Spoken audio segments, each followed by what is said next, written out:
राष्ट्रिय वाणिज्य बैंक तयारी क्लासमा यहाँहरूलाई हार्दिक स्वागत छ। साथीहरू, आजको भिडियोमा राष्ट्रिय वाणिज्य बैंकको फ्री टेस्ट एक्जाममा बैंकिङ ए नियमबाट मात्रै सोध्न सकिने महत्त्वपूर्ण प्रश्नहरू लिएर आएको छु। तपाईहरु पनि तयारी गर्दै हुनुहुन्छ भने यी प्रश्नहरू तपाईको लागि पनि एकदमै महत्त्वपूर्ण हुन सक्छन्। साथीहरू, सुरु गर्नुभन्दा पहिले तपाईले यो च्यानल सब्स्क्राइब गर्नुभएको छैन भने कृपया च्यानल सब्स्क्राइब गर्नुहोला। ओके फ्रेन्ड्स, आजको भिडियोमा हेर्नेछौँ हामी राष्ट्रिय वाणिज्य बैंकको प्री टेस्ट एक्जाममा बैंकिङ ए नियमबाट मात्रै के कस्ता प्रश्नहरू आउन सक्छन् त भनेर त्यसको हामी छलफल गर्नेछौँ। आजको भिडियोमा करिब तपाईको 50 वटा भन्दा बढी प्रश्नहरू बैंकिङ ए नियमबाट मात्रै लिएर आएको छु। ओके फ्रेन्ड्स, प्रश्नहरू सुरु गर्नुभन्दा पहिला केही जानकारी दिन चाहे।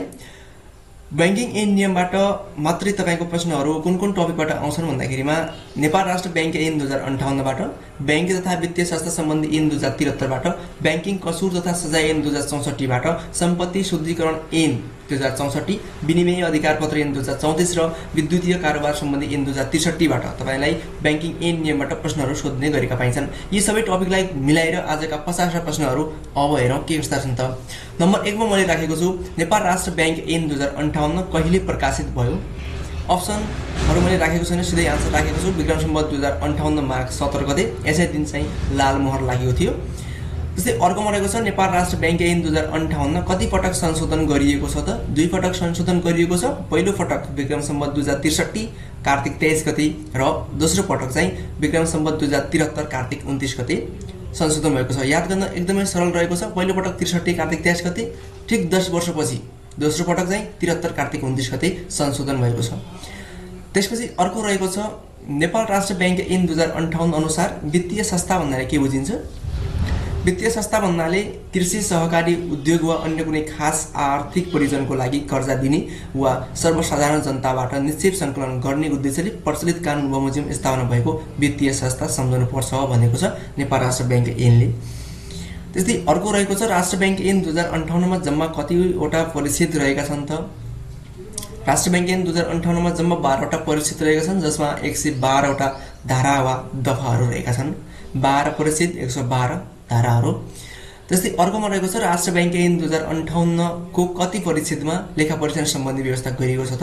परिच्छेद 10 मा लेखा परीक्षण सम्बन्धी व्यवस्था छ। दफा सोध्यो भने दफा 98 मा यसरी लेख्न सकिन्छ।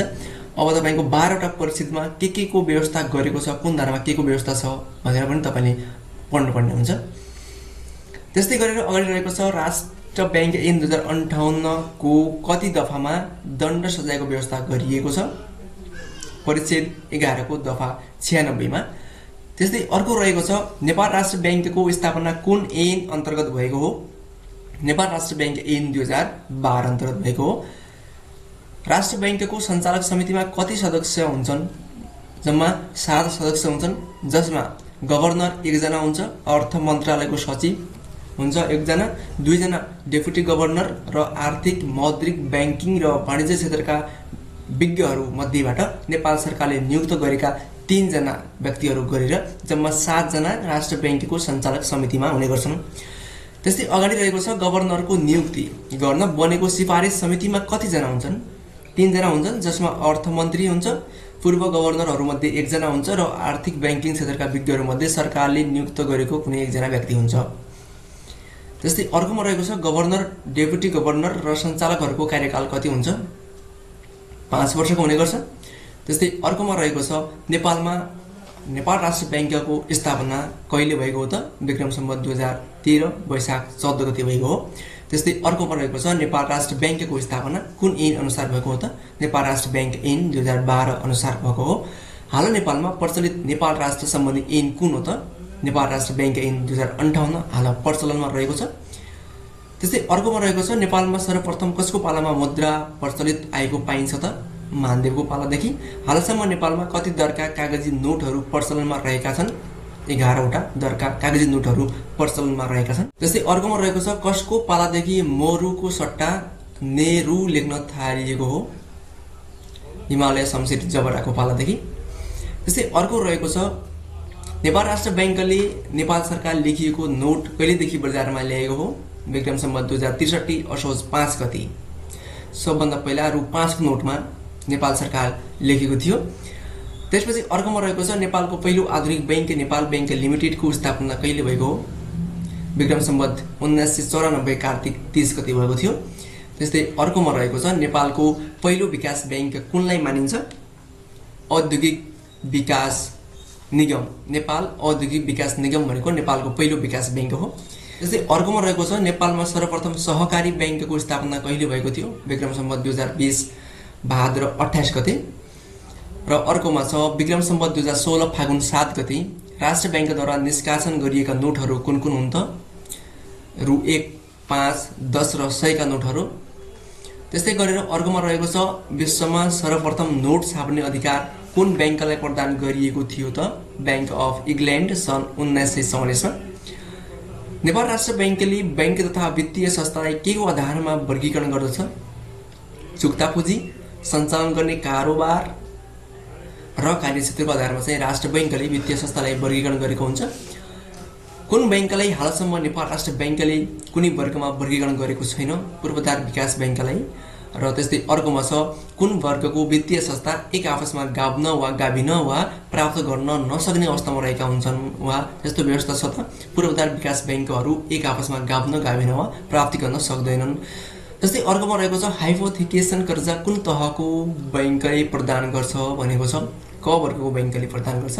र त्यस्तै अर्कोमा वाणिज्य बैंकले हालसम्म कतिवटा स्थानीय तहसम्म सेवा विस्तार गरेको छ त? 753 वटा स्थानीय तहहरूमध्ये 750 वटामा चाहिँ राष्ट्रिय वाणिज्य बैंकले आफ्नो सेवा विस्तार गरेको छ।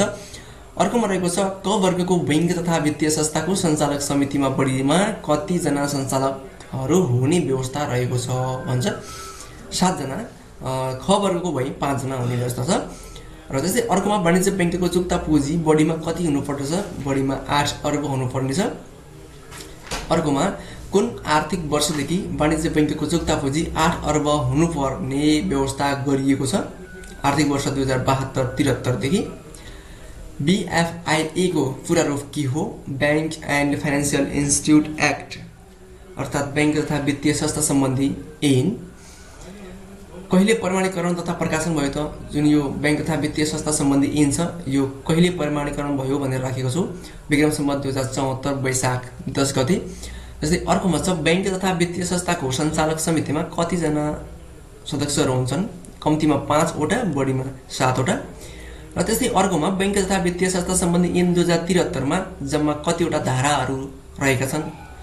जम्मा धारा 134 रहेका छन्, जसमा परिच्छेद तपाईँको 14 वटा रहेका छन्। बैंक तथा वित्तीय संस्था सम्बन्धी ऐन 2073 अनुसार सदस्यहरूको कार्यकाल कति वर्षको हुन्छ? 4 वर्षको हुन्छ।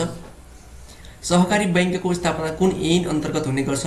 सहकारी बैंक ऐन 2019 अन्तर्गत। सम्पत्ति शुद्धिकरण निवारण ऐन तलका मध्ये कुन हो? अप्सनहरूमा दिएको हुनसक्छ ऐन 2063, 64, 65, 66 भनेर।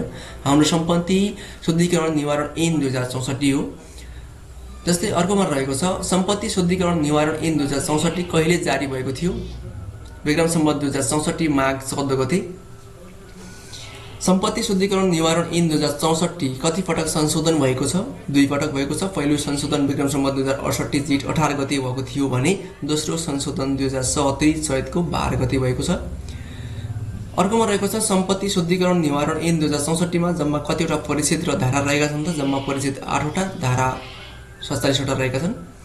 सम्पत्ति शुद्धिकरण तथा आतंकवादी क्रियाकलापमा वित्तीय लगानी गर्नेलाई कस्तो प्रकारको सजाय हुन्छ? बिगोको दोब्बर जरिवाना र कसुरको गम्भीरता हेरी 2 देखि 10 वर्ष जेल सजाय हुने व्यवस्था रहेको छ। त्यसै अर्कोमा रहेको छ बैंकिङ कसुर तथा सजाय ऐन 2064 कहिले जारी भयो? विक्रम सम्वत 2064 10 महिना 23 गते। अर्कोमा रहेको छ बैंकिङ कसुर तथा सजाय ऐन 2064 कति पटक संशोधन भएको छ? 1 पटक संशोधन भएको छ। कहिले त 2073 6 महिना 18 गते। अर्कोमा रहेको छ बैंकिङ कसुर तथा सजाय ऐन 2064 मा जम्मा कतिवटा धारा र परिच्छेद रहेका छन्? परिच्छेद 5 र धारा 29 वटा। बैंकिङ कसुर तथा सजाय ऐन 2064 अनुसार 10 लाखसम्म बिगो भएको कसुरको सजाय के हुन्छ? 2 वर्षदेखि 3 वर्षसम्म कैद हुन सक्छ। विनिमय अधिकार पत्र ऐन 2034 कहिले प्रकाशित भयो? विक्रम सम्वत 2034 9 महिना 18 गते। विनिमय अधिकार पत्र ऐन 2034 अनुसार कुन कुन लिखतहरूलाई विनिमय अधिकार पत्र भनेको छ? प्रतिज्ञा पत्र र विनिमय पत्र भनेको छ। पछि आएर बैंक तथा वित्तीय संस्था सम्बन्धी ऐन 2073 ले चेकलाई पनि विनिमय अधिकार पत्रको परिभाषाभित्र समावेश गरेको छ। त्यस्तै अर्कोमा रहेको छ विनिमय अधिकार पत्र ऐन 2034 मा जम्मा कतिवटा परिच्छेद र धारा रहेका छन्? परिच्छेद जम्मा 9 वटा र धारा 109 वटा रहेका छन्। विद्युतीय कारोबार ऐन 2063 कहिले जारी भयो? विक्रम सम्वत 2063 8 महिना 22 गते। विद्युतीय कारोबार ऐन 2063 मा जम्मा कतिवटा परिचित रहेका छन् त? 12 वटा परिचित, जसमा 80 वटा धाराहरू रहेका छन्। यसरी साथीहरू प्री टेस्टमा बैंकिङ ऐन र नियमबाट मात्रै सोध्न सकिने केही प्रश्नहरू मैले यहाँ शेयर गरेँ र अबको क्रममा चाहिँ व्यवस्थापनबाट, लेखाबाट, कम्प्युटरबाट, गणितबाट सोध्न सकिने प्रश्नहरू ल्याउने छु। ती प्रश्नहरू हेर्नको लागि तपाईँ निवेशनलाई सब्स्क्राइब गर्नुपर्ने हुन्छ। साथीहरू भिडियो कस्तो लाग्यो, मन पर्यो भने शेयर गर्नुहोला, सब्स्क्राइब गरेर जानुहोला र लाइक गर्नुहोला। ओके फ्रेन्ड्स, आजलाई यति गरौँ, फेरि दोस्रो दिन भेटौँला।